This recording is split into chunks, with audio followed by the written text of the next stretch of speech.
Ever wondered about an empire so vast it stretched across mountains, deserts, and jungles, all without the wheel, written language, or even iron tools? Today, we re-journeying back in time to the heart of the Andes to uncover the secrets of the incredible Inca Empire. Imagine an empire that, at its peak, was the largest on Earth.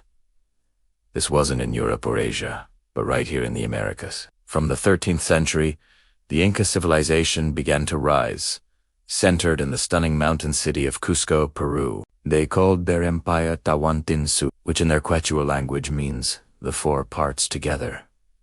And what a fitting name it was, from its heartland in Cusco. The Inca Empire stretched over an astonishing 4,000 kilometers, or 2,500 miles. Think about that for a second. That's like traveling from New York City all the way down to Panama. It encompassed modern day Peru, large parts of Ecuador, Bolivia, Argentina, Chile, and Colombia.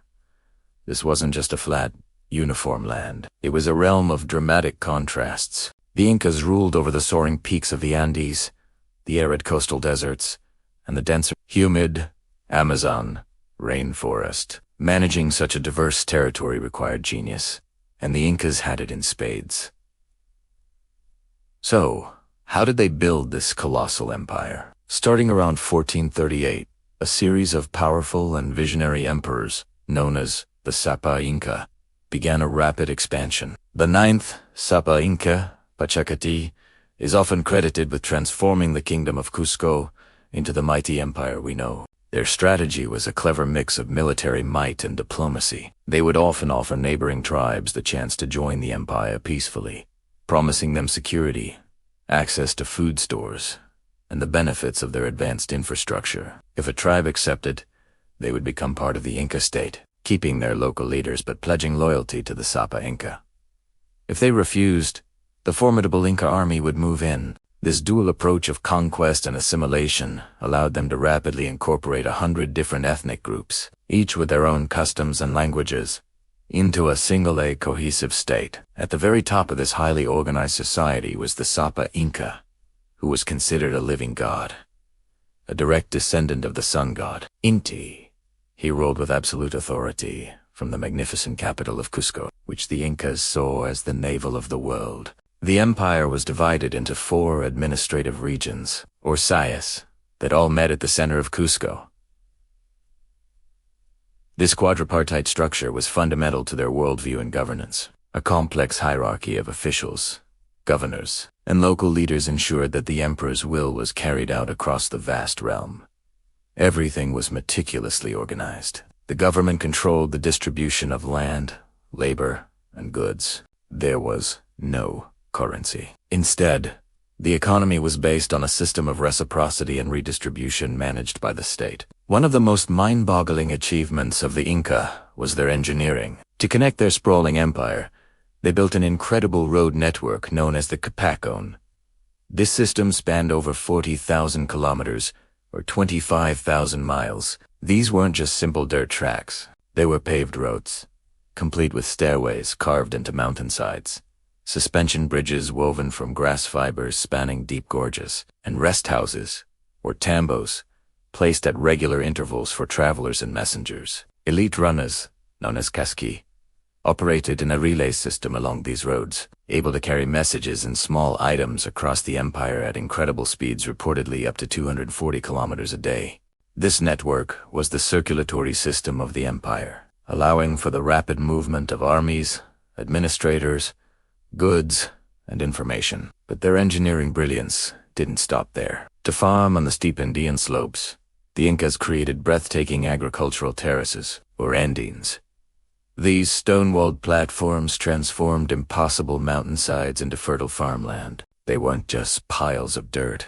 They were sophisticated structures with layers of gravel, sand, and topsoil that promoted drainage and prevented erosion, paired with intricate irrigation canals that channeled water from mountain springs. These terraces allowed the Incas to grow a surplus of crops like potatoes, maize, and quinoa, feeding a population estimated to be as high as 12 million people. And of course, we have to talk about their architecture. The Incas were master stonemasons. Their buildings were constructed from massive stones, cut with such precision that they fit together perfectly without any mortar. These joints are so tight that even today, you can't slip a knife blade between the stones. This technique, known as ashlar masonry, made their structures incredibly stable and resistant to the frequent earthquakes in the region. The walls often slope slightly inward, further enhancing their stability.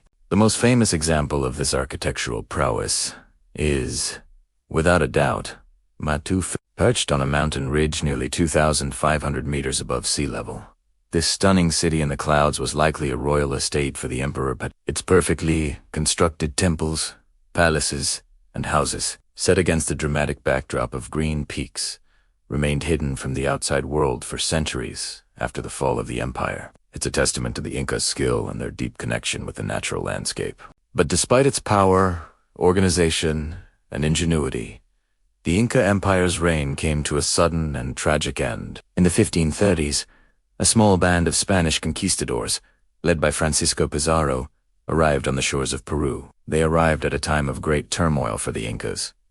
A devastating civil war had just ended between two brothers, Huáscar and Atahualpa, who were fighting for the imperial throne after their father died, likely from a European disease like smallpox that had traveled ahead of the conquerors. Atahualpa had just defeated his brother when he agreed to meet Pizarro in the city of Cajamarca. It was a fatal miscalculation. Pizarro's men ambushed and captured Atahualpa, despite being vastly outnumbered. They held the emperor for a massive ransom, a room filled once with gold and twice with silver. The Incas paid it, but the Spanish executed Atahualpa anyway in 1533.